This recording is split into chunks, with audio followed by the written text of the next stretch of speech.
puisqu'il a une Mitsubishi capable de gagner. Je crois qu'il va observer dans le début de course, mais on peut être surpris, c'est un pilote rigoureux et c'est un pilote sûr. Et je ne sais pas si c'est une impression, j'ai l'impression qu'il va plus vite que Vatanen X. Eh bien, nous en parlions tout à l'heure. Je pense que ce moteur Porsche fantastique qui motorise ces prototypes Lada, Samara, est tout à fait à son aise sur ce terrain glissant. Vous savez que ce sont de tout nouveaux prototypes qui ont été mis au point par la société Oreca Duc de Chaunac, conçus par la Serra. C'est un projet très audacieux de Jean-Jacques Poc, l'importateur, qui s'était retiré l'an dernier pour la première fois depuis les débuts du Paris-Dakar afin de mieux préparer son retour. Il a misé sur des hommes expérimentés. Jackie X, donc une fois vainqueur en 83 avec Mercedes, responsable de l'engagement de Porsche au Paris-Dakar dans les années 84, 85, 86 et qui avait permis la double victoire de René Medge. Donc Jackie X, un homme parfaitement expérimenté. Et voici Tambay qui vient de démarrer. Et alors Tambay X, est-ce qu'on risque d'avoir au sein de l'équipe Lada Poc cette année une pièce de monnaie pour faire pile ou face? Non, je ne crois pas. D'abord, je ne pense pas que le team manager de Lada recourt à ce moyen, premièrement. Deuxièmement, je crois que Jackie X et Patrick Tambay, alors qu'on a aperçu Noël Carl, mais je ne sais pas s'il est prêt. Noël, si vous voulez intervenir, vous ne vous gênez pas, vous nous le dites, hein, bien sûr, parce que nous... Voilà. Gilles, oui, avec Hubert Auriol. Alors comment on pourrait qualifier ce prologue aujourd'hui? Je pensais que ça aurait pu être Holiday on Ice, mais c'était plutôt Holiday on Boo. Je pense que malheureusement, à part se faire repeindre pour les spectateurs et nous pourrir les voitures, il n'avait pas grand intérêt sportif. C'est pas dommage parce qu'en fait, il suffisait de le faire moins long et de mettre du sable et ça aurait fait un prologue super, mais là c'est une horreur, c'est vraiment une horreur. Alors le buggy par rapport au Pharaon a connu quelques modifications, non? On a beaucoup travaillé en finition sur la voiture, on a beaucoup simplifié les montages. Et là, la voiture est pas mal. Elle est pas mal. Voilà donc le buggy normalement au rendez-vous à Dakar, si tout va bien. Ah bah à Dakar j'espère, mais bien placé à Dakar, ce serait mieux quand même. Donc voilà, tout ce que Hubert Auriol désire, c'est que son buggy arrive à Auriol et bien placé. C'est tout le mal que nous souhaitons à vous. Merci Noël, et nous retrouvons maintenant la course. Enfin, il faut dire que pour l'instant, voilà le classement. Meilleur temps.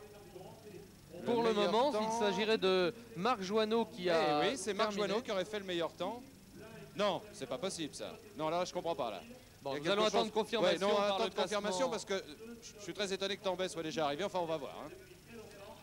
Donc vous avez vu Hubert Auriol et son buggy de roue motrice qui s'est pas mal tiré de ses pièges debout de Chevilly-Larue. Bien sûr, c'était difficile pour les deux roues motrices. Vous avez vu le buggy de Gluck qui est apparemment toujours immobilisé là-bas sur le circuit, alors que les premières voitures quittent ce prologue. C'était devant nous Valdegarde et puis maintenant Pescarolo. Valberg. Là, je crois que c'est la voiture de Pescarolo, oui c'est cela, la voiture de Pescarolo et de Patrick Fourtic, qui connaît quelques difficultés à aborder cette côte. Oui Gilles, il faut souligner que c'est un Range Rover qui a été, vous le voyez, profondément modifié bien sûr, et c'est l'ultime évolution des 4x4 dits classiques. Henri insiste beaucoup là-dessus et il a raison, c'est probablement la dernière fois que l'on voit dans les voitures performantes au départ de ce rallye Paris-Dakar un 4 roues motrices classique, c'est-à-dire avec deux ponts rigides avant et arrière, certes considérablement modifié, allégé, très puissant puisque c'est un moteur de plus de 4 litres, 4 litres 5 qui délivre environ 340 chevaux qui motorisent cet engin, mais normalement en performance pure ils sont loin derrière les Peugeot, loin derrière les Mitsubishi et loin derrière les Lada très probablement, mais la fiabilité de la Range Rover pourrait lui permettre de tirer son épingle du jeu. Alors il faut ajouter que Pescarolo et Fourtic sont bien décidés non seulement d'aller jusqu'à Dakar, mais aussi ils sont décidés à trouver un très bon classement cette année. Oui, Henri qui n'a jamais eu beaucoup de chance, qui a toujours été associé à Patrick Fourtic, le commandant de bord d'Air France, très sympa. Ils sont également associés dans de nombreuses aventures aériennes autour du monde. On se rappelle de ce tour du monde d'Howard Hughes qu'ils ont essayé de battre il y a quelques temps. Et le premier classement, Gilles. Eh bien, le premier classement, devinez qui est en tête?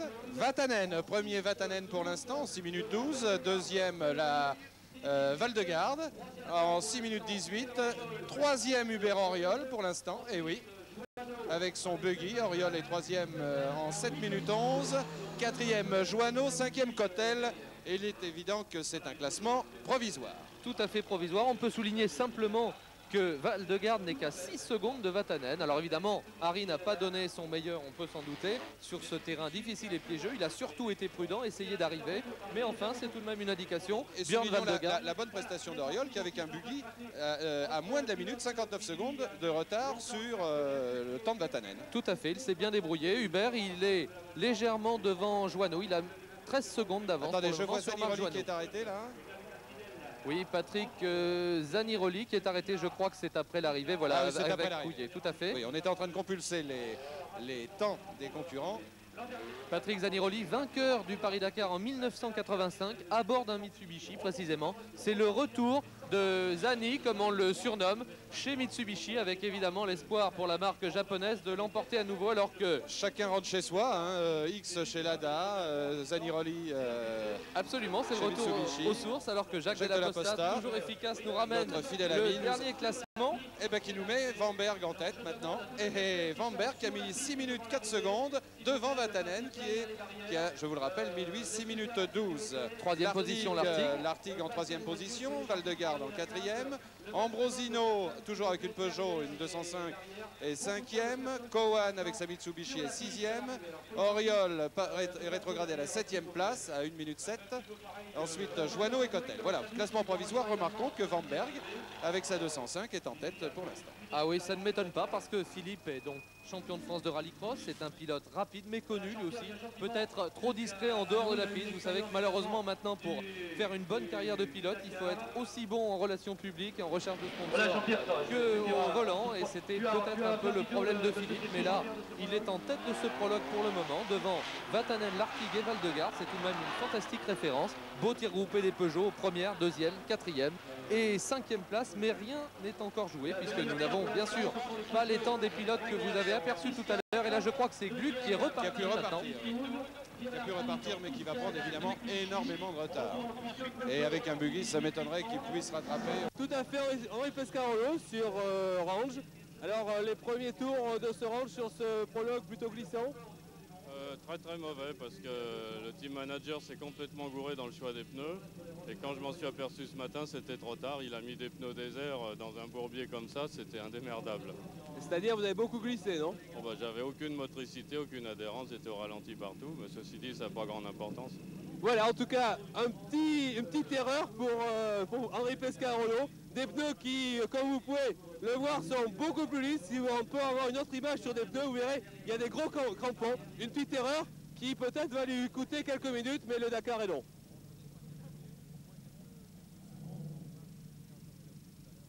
– 11 000 km à parcourir et tout cela se rattrape avec le talent et la bonne humeur, vous l'avez remarqué, de Pescarolo qui reste un garçon charmant. Oui, là je crois qu'il était quand même effectivement un peu irrité. On a parlé de cette puissance phénoménale et ce couple phénoménal de ce gros moteur V8 britannique, ce moteur Rover, et ma foi, il a eu beaucoup de mal à l'exploiter parce qu'effectivement le problème c'est de passer toute cette puissance au sol dans cette boue terrible, et le problème de pression et de choix de pneus sont absolument capitaux, alors que je crois que nous suivons ici les efforts du Mercedes. Oui, de Claire Regazzoni toujours. Claire Regazzoni, donc pilote de Formule 1 dont la carrière a été brutalement arrêtée à Long Beach aux États-Unis. Oui. Lors d'une sortie de route dans une échappatoire à fond puisque sa pédale de frein a cassé et il est malheureusement hémiplégique depuis. Regazzoni est un garçon charmant, un gentleman comme peuvent l'être Jackie X ou Patrick Tambay de la Formule 1 et qui continue à se faire plaisir. Nous en parlions tout à l'heure au volant de ces 4x4 et qui attaque comme un fou lui aussi. Ici je crois que c'est Weber.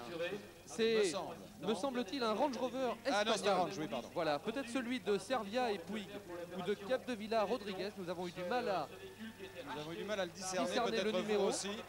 Il faut dire que plus ils avancent, moins il est facile de voir les numéros pour les raisons évidentes, alors que vient de passer la ligne d'arrivée. Voilà, les voitures sont entièrement repeintes et Noël Carl. Et avec Raoul Remondis, il est toujours là. Sa seule Dakar de Faron, on retrouve toujours Raoul Remondis. Alors cette année, vous avez une préparation spéciale pour aller chercher une bonne place. Bah écoutez, oui, parce qu'on a 342 chevaux, puis en plus, je crois que cette année, on a innové. On a des une petite technique différente des autres. On a gonflage et dégonflage des roues en roulant, même à grande vitesse, ce qui fait que dans les dunes, je crois que ce sera un avantage primordial. Alors c'est un petit truc en plus qui vient uniquement de Toulouse là ou... Absolument, oui, c'est un truc qu'on a fait nous. C'est un peu copié sur ce qu'ont les camions en fait, et puis c'est réduit à la voiture. Mais je crois que ça c'est très important parce que même à 200 à l'heure, on peut vider les roues ou les remplir sans problème. On a fait des essais sur l'autoroute. Voilà donc un petit truc à suivre sur les dunes que l'on retrouvera sans doute en Libye. Donc voiture à suivre pour voir si vraiment ce petit truc qui nous vient directement de Toulouse va véritablement marcher. Alors que nous voyons déjà bloqué notre... le Nissan, Nissan de Babler et Ortiz, oui, des Espagnols. C'est Babler et Ortiz, Babler, un équipage espagnol. Et alors voilà, alors, ils sont équipés là pour le désert. Hein. Oui, ils ne sont pas vraiment Nissan... équipés pour la boue. C'est un Nissan espagnol, Babler étant un rallyman suisse et il est secondé par Ortiz. Vous avez vu qu'ils sont en difficulté. On a parlé du classement, le voici maintenant de manière un peu plus complète. Gilles avec toujours Vanberg en tête devant Vatanen à 8 secondes. Ensuite on trouve Fontenay avec sa Mitsubishi qui est à 8 secondes également, qui serait donc à égalité avec Vatanen. Tout à fait. Lartigue en 4e position à 12 secondes. Val-de-Garde en 5e position à 14 secondes. Rivière sur une Lada à 22 secondes. Tambay 7e, toujours avec une Lada à 22 secondes. Ensuite la Peugeot d'Ambrosino et puis le Mitsubishi de Shinozuka. Zaniroli juste derrière et X en 11e position. Il y a quand même, notons-le, combien de secondes de retard? 32 secondes. Oui, mais enfin, c'est toujours ça. On peut voir aussi que Pescarolo Pescarolo a sauvé les meubles. Il est à le 13e temps, à 40 finalement, secondes de oui, leader. c'est pas si dramatique que ça pour lui. Là, le classement, je pense que c'est un classement qui sera peut-être pas le définitif, mais disons que dans les 5 premiers, je pense que ça ne va pas beaucoup bouger. Oui, Noël. Jean-Luc, une information très importante à vérifier, bien entendu. Mais Jacques Lafitte ne prendrait pas le départ. C'est confirmé, oui, Philippe Brunet. Marc Roy vient de l'indiquer. Marc Roy, c'est le directeur de la course auto.